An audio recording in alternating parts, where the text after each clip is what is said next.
Graça e paz, amados e diletos irmãos.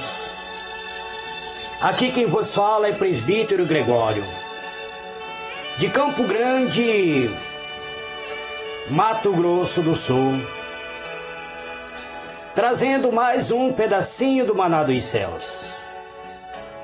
Muito bem, amados e diletos irmãos, nós estamos numa campanha de oração, a campanha da cura interior, a cura da alma. Convido vocês, amados, a refletir comigo numa passagem que se encontra no livro de Marcos, capítulo 14. Mas esta campanha ela está baseada no livro de Mateus 11, verso 27 até o versículo 30. Mas hoje eu quero vos chamar a atenção acerca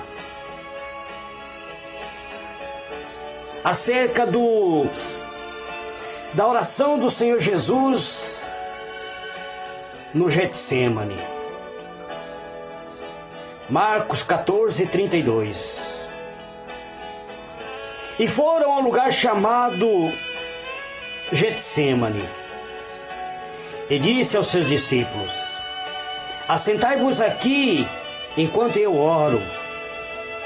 E tomou consigo a Pedro e a Tiago e a João, e começou a ter pavor e angustiar-se.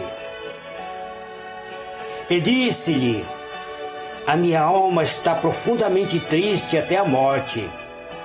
Ficai aqui e vigiai. E tendo ido um pouco mais adiante, prostrou-se em terra e orou para que, se fosse possível, passasse dele aquela hora. E disse: Abba, Pai, todas as coisas te são possíveis. Afasta de mim este cálice. Não seja, porém, o que eu quero, mas o que tu queres. E chegando, achou os dormindo, e disse a Pedro: Simão, dormes? Não podes vigiar uma hora? Vigiai e orai, para que não entreis em tentação. O espírito, na verdade, está pronto, mas a carne é fraca. E foi outra vez, orou, dizendo as mesmas palavras. E voltando, os achou outra vez dormindo, porque os seus olhos estavam carregados, e não sabia o que responder-lhe. E voltou terceira vez e disse-lhe: dormi agora e descansai, basta, é chegada a hora. Eis que o Filho do Homem vai ser entregue na mão dos pecadores. Levantai-vos e vamos, eis que está perto o que me trai. Eterno e soberano Deus, em nome do Senhor Jesus, Pai amado, eis-me aqui, entrando, ó Deus, na Tua presença, para pedir, Senhor, um revestimento e uma unção, para ministrar a Tua palavra, para poder, ó Deus, falar aquilo que o Seu Espírito Santo concede, que eu possa, Senhor, transmitir uma palavra, Senhor, oriunda do Teu coração ao coração dos Teus servos. Pai, é o meu pedido em o nome do Senhor Jesus. Amados e diletos irmãos, pegue seu copo com água.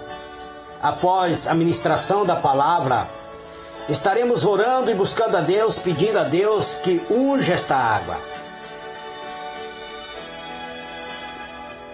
Muito bem, amados, nós estamos numa campanha de cura interior.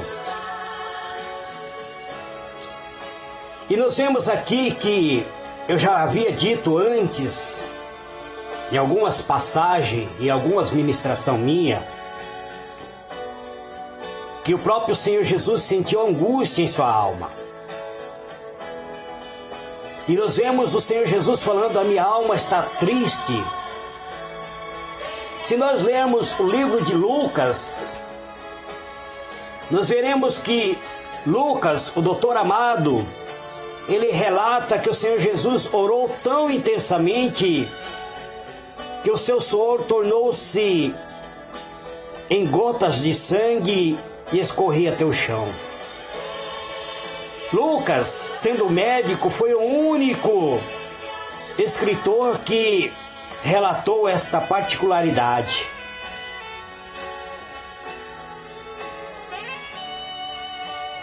Amados e diletos irmãos, eu havia vos dito acerca do Senhor Jesus celebrar a ceia, celebrar a última ceia, ter umedecido o pão e dado ao traidor. E no mesmo instante, Satanás entrou no coração de Judas e ele saiu para trair ao Senhor Jesus. Então o Senhor Jesus levanta da ceia, do cenáculo, e vai para um acampado, para um lugar aberto. Ele eleva os seus olhos aos céus e ora e intercede a favor dos seus discípulos. Mas após a sua oração sacerdotal, após ele ter orado por seus discípulos, ele avisa a Pedro,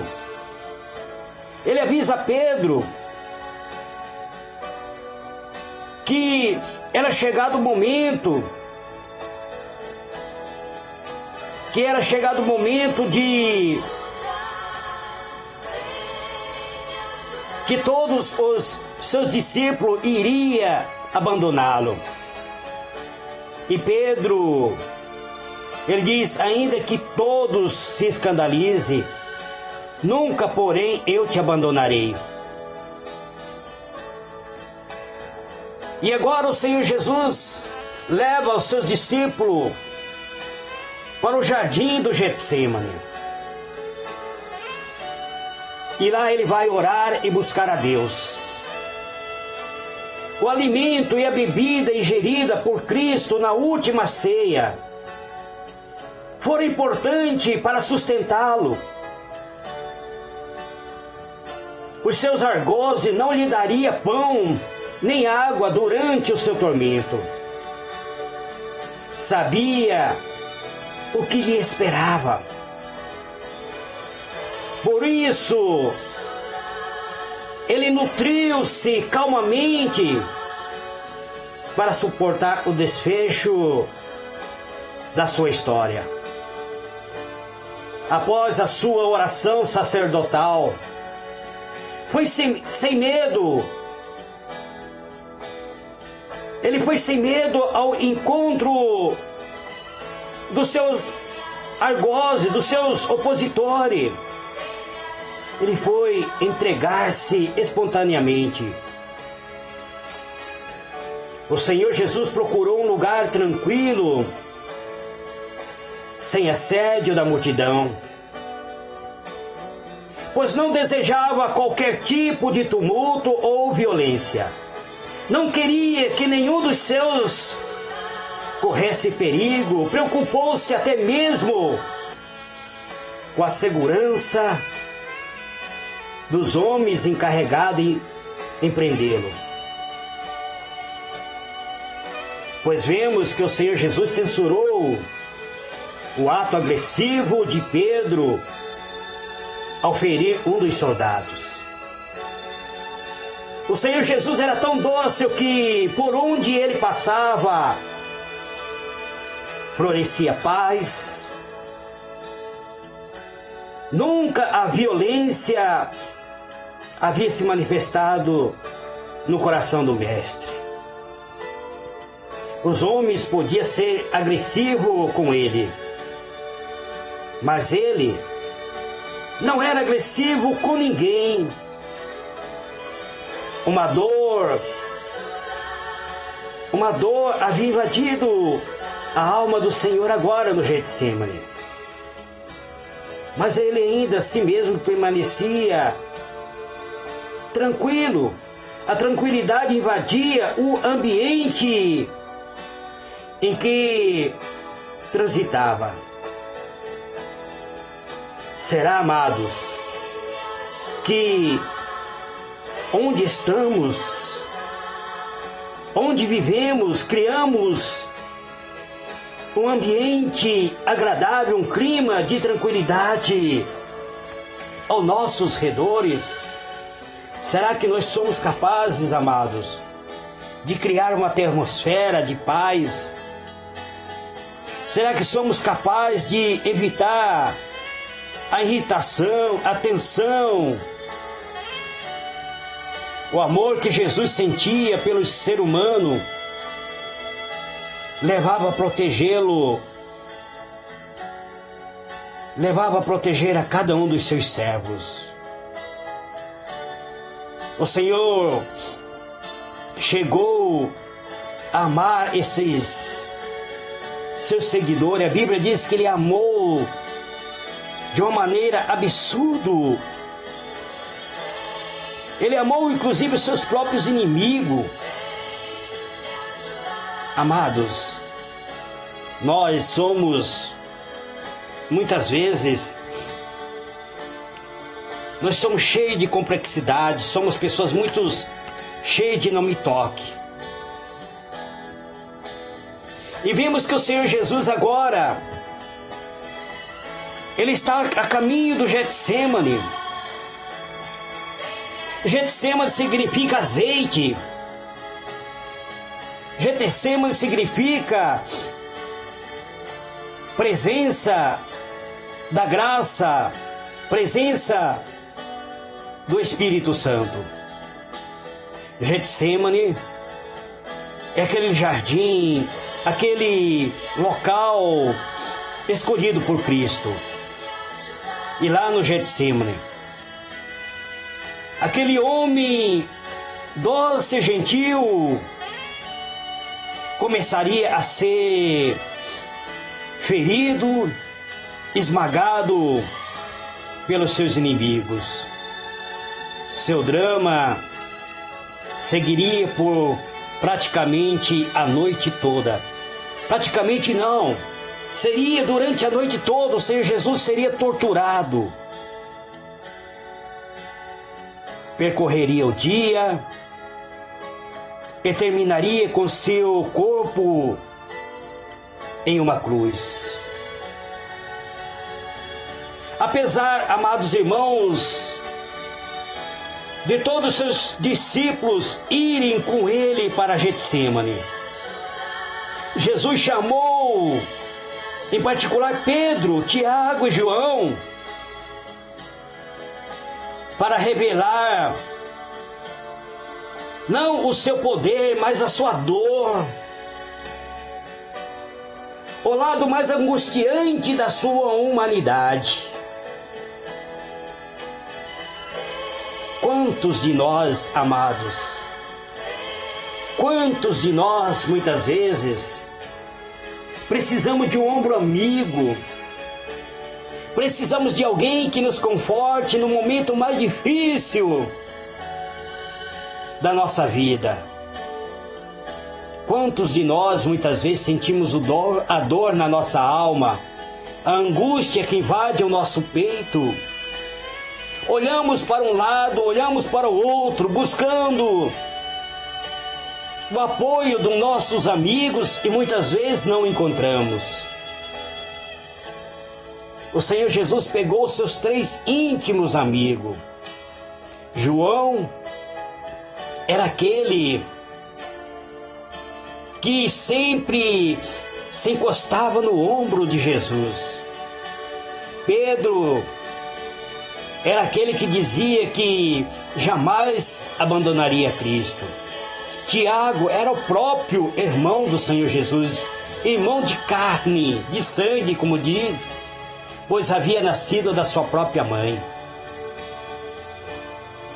E ele pega os seus discípulos mais íntimos para revelar a dor mais profunda da sua alma. Jamais nenhum discípulo ouviu da boca do Senhor Jesus ele dizendo: a minha alma está angustiada até a morte. É uma dor profunda que invadia a alma de Cristo. E ele precisava do apoio dos amigos. Portanto, amados, quantos de nós precisamos do apoio do ombro amigo? A sua dor era muito grande. O lado mais angustiante da sua humanidade foi revelado ao seu discípulo. Não revelou a todos os seus discípulos, mas revelou aos três. Na sua angústia, ele falou aos três em particular. Os demais discípulos, bem como o mundo, conheceram a dor de Cristo pelo depoimento desses três amigos. A atitude dele indicava que existia diferença, que existe diferente de grau de intimidade com os discípulos. Por isso eu tenho falado para as pessoas que muitas vezes têm sofrido: não conte seu sofrimento para todo mundo. Arranje um amigo íntimo, uma pessoa confiável, e se você não encontrar, conte a tua dor para Cristo, pois Ele passou, Ele sofreu a tua dor. O comportamento de Cristo evidencia que Ele amava intimamente todos os seus discípulos. Ele declarava cada dia que os amava. Numa época em que os homens pegavam em armas para se defender,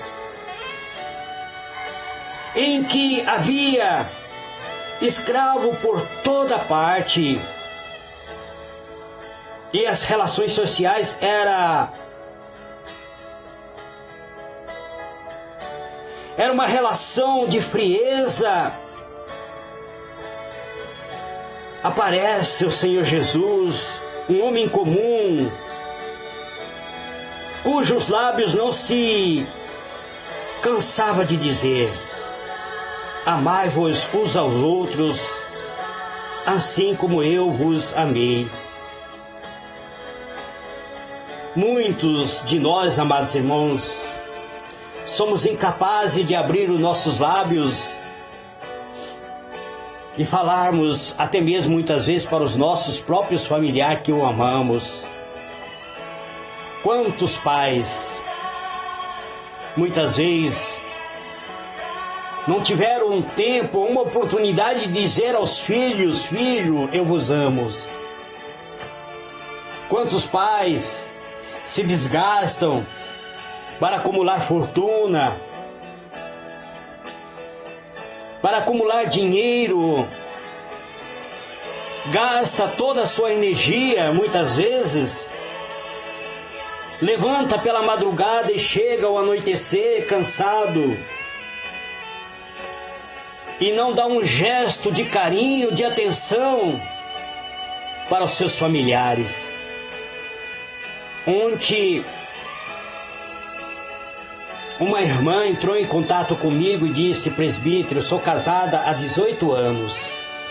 Tenho uma filha de 15, uma filha de 17 e um filho de 15 anos. E o meu marido nunca foi um pai presente. Ele nunca teve tempo para brincar com os filhos já cresceram. Ele nunca deu atenção, nunca teve um momento, um gesto de carinho. E hoje, ele simplesmente abandonou a casa sem despedir-se das crianças e de ninguém. O que o presbítero poderia falar para esta mãe? Para esta esposa? Certamente os filhos amam o pai, embora o pai foi um pai ausente, embora o pai foi um pai que vivia nos bares da vida.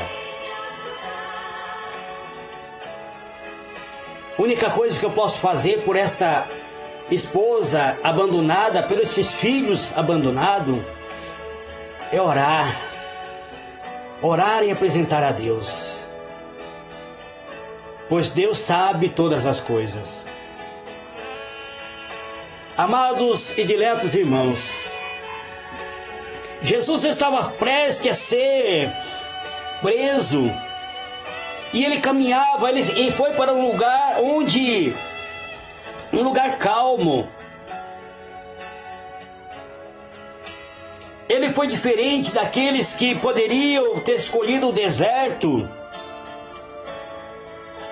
Ele poderia ter escolhido um outro ambiente. Mas ele vai para o Getsêmani, o jardim. Ele poderia ir para o templo.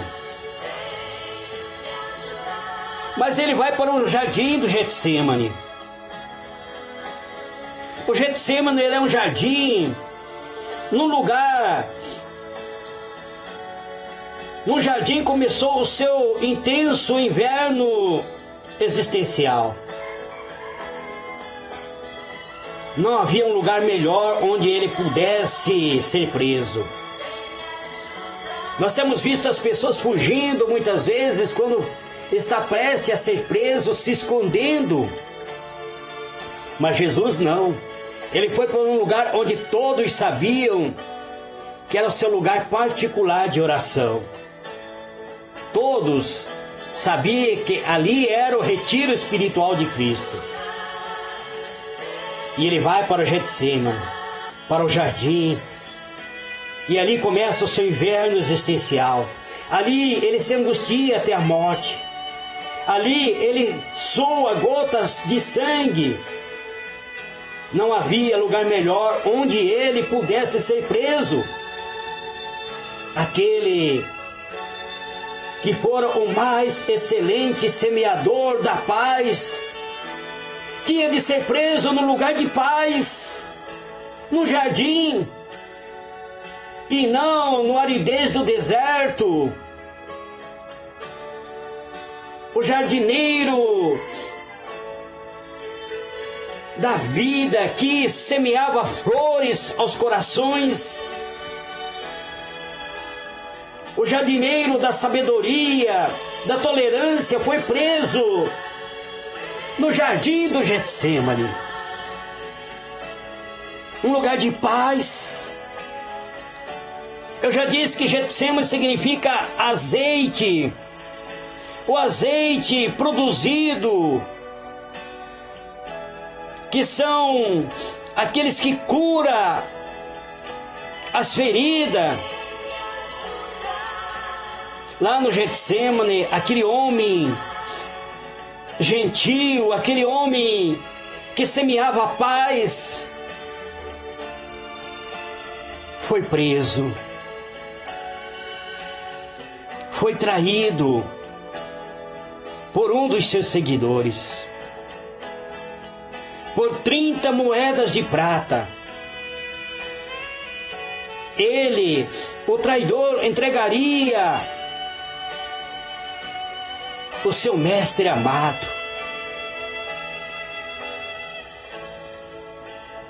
Por 30 moedas de prata, ele foi entregue por Judas. Judas tinha andado com o seu mestre Mas ele não conhecia ao próprio Senhor. Ouvia suas palavras, mas essas palavras não penetravam no seu coração, pois não sabia se colocar como aprendiz. Amados, eu tenho enfrentado muita dificuldade para falar com as pessoas que se julgam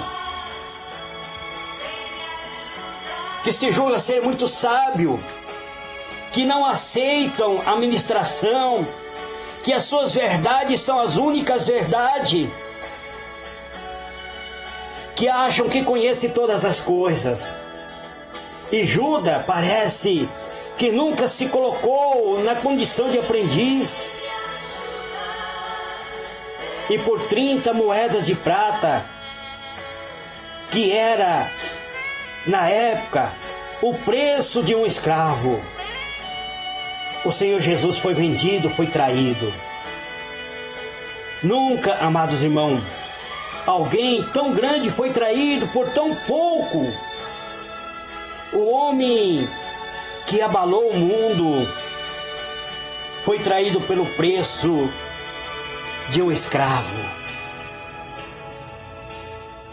Mas por que ele foi traído por este preço? Porque na verdade ele estava com seu sangue comprando os escravos que estavam escravizados por Satanás. A tua alma, a minha alma, ele custou o sangue do Senhor Jesus. E o preço pago foi 30 moedas de prata, que era o preço de um escravo. E nós que éramos escravos de Satanás, nós que éramos escravizados por inimigo da nossa alma, esses 30 moedas de prata foi o símbolo pago para atrair o Mestre, o Senhor Jesus. E por 30 moedas de prata, o sangue carmesim do Senhor Jesus caiu sobre todos nós, purificando as nossas vidas. Por isso, meu irmão, minha irmã, eu quero decretar que este sangue remidor, ele pode te purificar, arrancar a tua dor, a dor da tua alma, a angústia que invade a tua alma. Eu estou ministrando a cura interior. Eu poderia falar muito mais sobre o Getsemane. Eu estou falando resumidamente desde a ceia, desde a oração sacerdotal. E provavelmente estarei falando sobre o martírio de Cristo. Não sei. Mas nós estamos numa campanha de cura interior, então vamos orar. Pega seu copo com água. Eterno e soberano Deus, em o nome do Senhor Jesus, Pai amado, eis-me aqui, mais uma vez entrando na Tua presença, Pai, para orar, Senhor, por estes meus irmãos, por esta grande multidão que me acompanha pela rede social, que tenho, Deus, orado comigo e buscado a Tua presença, que durante, Senhor, esta campanha de oração, tem, Senhor, se fortalecido e se revestido, Pai. Hoje é o 19º áudio de oração referente à cura interior. E eu creio, meu Deus, que o Senhor tem curado vida, que o Senhor tem curado a alma deste teu servo que está sofrendo, a alma que tem se angustiado, a alma que está abatida, meu Deus, passando muitas vezes pelo vale do sofrimento, pela angústia, Este meu irmão, esta minha irmã que tem sofrido de angústia, que tem sofrido de ansiedade, que tem sofrido, meu Deus, muitas vezes, da sua prostração, muitas vezes, da sua angústia, da tribulação, de uma tristeza imensa invadindo sua alma. Pois o próprio Jesus disse: a minha alma está tão triste, tão angustiado, é como a morte se estivesse se manifestando sobre mim. Mas ele sabia que naquele instante a figura do Calvário, a figura da cruz, já estava sendo desenhada em seu coração. Então, meu Deus, Pai amado, em nome do Senhor Jesus, eu quero, Pai, orar e clamar, Pai, pela Tua misericórdia. Dê acalento à alma abatida deste meu irmão, desta minha irmã. Eis aqui, ó Deus, este copo com água. Eu te peço, Pai, unja com Teu poder inefável para que possamos dele, Senhor, participar, simbolizando a presença do Teu Espírito Santo. Este, Pai, é o meu pedido, em o nome do Senhor Jesus. Amados irmãos, eu voltarei logo mais às 18 horas com a oração do anoitecer. Fique na paz do Senhor Jesus.